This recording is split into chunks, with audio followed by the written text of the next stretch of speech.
Cambodia ណាប្រដាល់គុណខ្មែរគុណខ្មែរជាសិល្បៈនៃការតស៊ូរបស់ខ្មែរតាំងពីបុរាណកាលមកទឹកពិសាកម្ពុជាប្រមូលផ្ដុំកីឡាករពន្លកថ្មីវ័យក្មេងជាទំពាំងស្នងឫស្សីរក្សាមរតកគុណខ្មែរឲ្យស្ថិតស្ថេរគង់វង្សទឹកពិសាកម្ពុជាបណ្ដុះស្នាលគុណខ្មែរបន្តវេនឆ្ពោះទៅសកលលោកកីឡាករថ្នាល16រូបប្រកួតជម្រុះយក8រូបចូលរួមប្រកួតដណ្ដើមខ្សែក្រវ៉ាត់ជើងឯកទឹកពិសាកម្ពុជា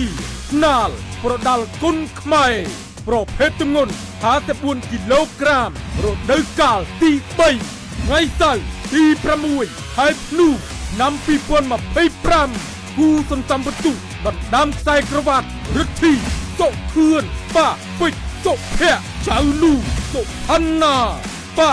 ណើន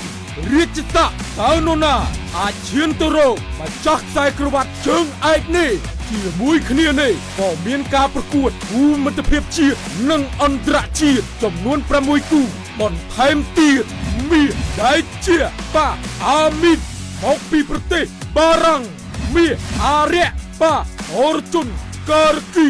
មកពីប្រទេសនេប៉ាល់ខូនសៃហាប៉ាអធិជ័យច័ន្ទរាជរីគីត្បូងពេជ្រប៉ាតូរៈតាឈួនលីពីប៉ាមុំចម្រើន